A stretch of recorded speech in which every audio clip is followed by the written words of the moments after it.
नमस्कार दोस्तों। और आज की इस कहानी का नाम है हकदार। बहू, आज दोपहर खाने में राजमा चावल और भरवा करेला और खीरे का रायता बना लेना, और मीठे में खीर हो जाएगी। दूध तुम्हारे ससुर जी से मैंने मंगा कर लिया है और फ्रिज में रखा है। उसमें उबाल लगा लो और खीर के लिए चावल भी भिगो दो। क्यों मम्मी जी, आज कोई आ रहा है क्या? बहू राशि ने अपनी सास से पूछा। हाँ, तुम्हारी बहन मिताली और दामाद जी आ रहे हैं। आज रितु की शादी का सारा कपड़ा और जेवर खरीदूंगी। शादी में देने के लिए मिताली को भी उसकी पसंद की साड़ी और बच्चे के कपड़े आज ही दिलवा दूंगी। पूरा दिन की शादी की खरीदारी में लग जाएगा। सास अपनी बहू से कहती है, खाना खाते ही हम लोग बाजार चले जाएंगे, इसलिए जल्दी जल्दी खाने की तैयारी कर लो। मेरी कमर में बहुत तेज दर्द हो रहा है, तब तक मैं थोड़ी सी कमर सीधी कर लेती हूँ और सामान की लिस्ट तुम्हारे पापा से पूछ कर बना लेती हूँ। कहकर शोभा जी अपने कमरे की तरफ चली गई। लेकिन मम्मी, आप पहले से तो बता सकती थी कि दीदी आने वाली है। बेचारी भाभी इतना सारा काम कैसे करेगी? आज कमला भी छुट्टी पे है और कल भाभी को भी तो बुखार था। छोटी ननद रितु ने अपनी माँ से कहा, अरे अभी तो 2 घंटे है उसे आने में, कुछ दिमाग में नहीं रहता। भूल गई तो क्या करूँ? जल्दी जल्दी हाथ चलाकर बना लेगी। कुछ ज्यादा ही जबान चलाने लगी है तेरी। अपनी नाक भाव सिकार कर शोभा जी अपनी बेटी से बोली। रितु भी अपनी माँ का मुंह ताकती रह गई और अपनी भाभी के साथ काम करने में लग गई। शोभा जी ने उनसे कहा, तेरी शादी को भी 15 दिन बचे हैं, अब तो काम में मत लगा। लेकिन उसने अपनी माँ की आंखों से चुप रहने का इशारा किया। रितु की अपनी भाभी के साथ बहुत ही अच्छी बनती थी, उसे कोई भी दिक्कत नहीं थी। 15 दिन बाद शोभा जी की छोटी बेटी रितु की शादी है। राघव उनका इकलौता बेटा है, जिसकी शादी को भी जस्ट 3 साल ही हो चुके हैं। उसकी पत्नी राशि सीधी साधी सरल स्वभाव की लड़की है। राघव की बड़ी बहन मिताली की शादी को 6 साल हो चुके हैं, जो कि इसी शहर में रहती थी है और अक्सर अपने मायके आती जाती रहती है।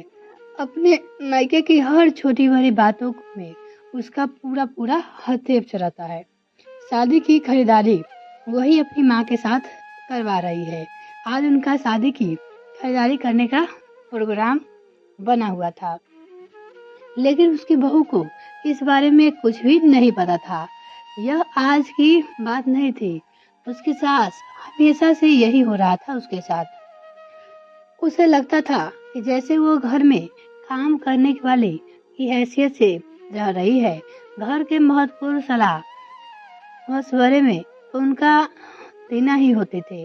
बहू इस बारे में अपने पति से कहती तो उसका केवल यही जवाब होता कि कौन तुम्हें मना करता है हमारे बीच में बैठने को?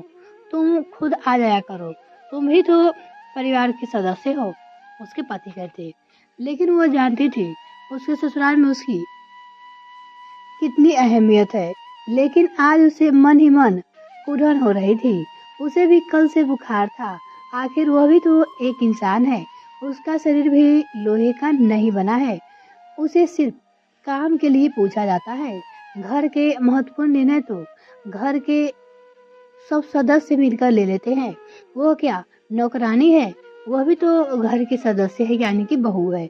और तो और उसके पति पे भी इस बात का कोई फर्क नहीं पड़ता है। खाना खाने के बाद जब सब लोग बाजार जाने लगे तो रितु ने भी भाभी को भी साथ ले जाने के लिए कहा कि वह भी तो अपनी पसंद की साड़ी और ड्रेसेस ले लेंगे। इस पर माँ ने यह कह दिया कि हम खुद ले लेंगे, उसकी पसंद अच्छी नहीं है, सास बोली। और फिर शाम की खाने की तैयारी भी तो करनी है। इतना कहकर वो वहां से चली गई।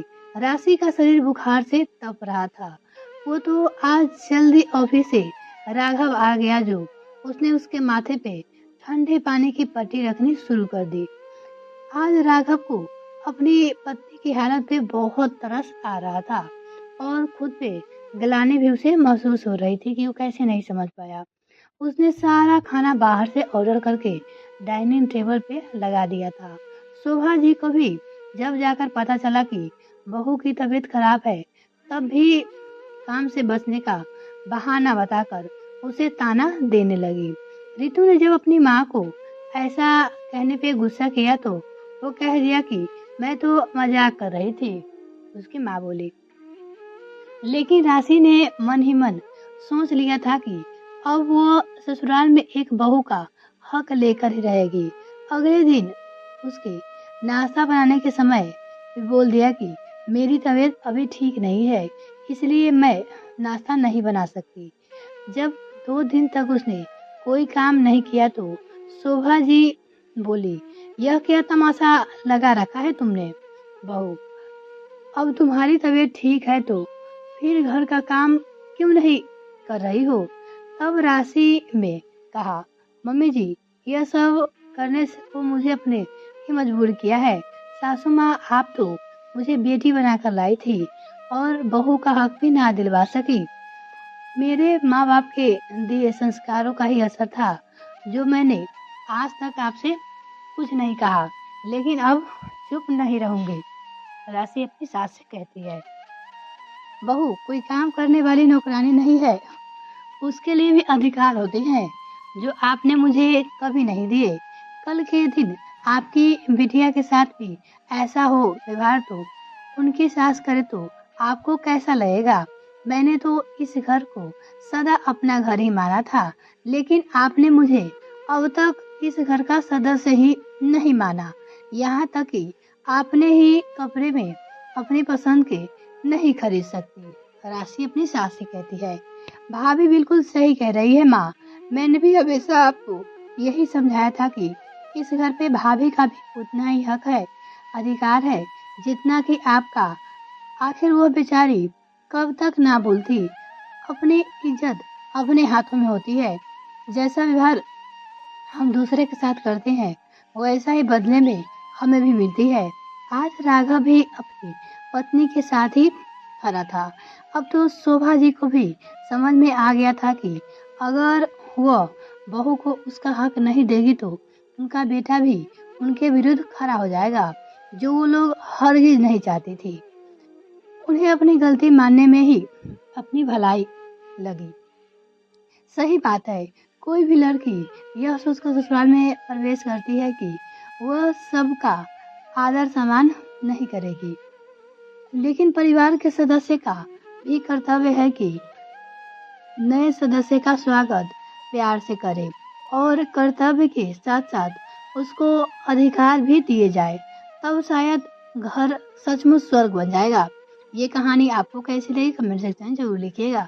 अगर आपने अभी तक चैनल सब्सक्राइब नहीं किया तो प्लीज़ सब्सक्राइब कीजिए और साथ ही बेल आइकन पर ताकि मेरी और भी वीडियो का नोटिफिकेशन सबसे पहले आपको मिल सके। बहुत बहुत धन्यवाद।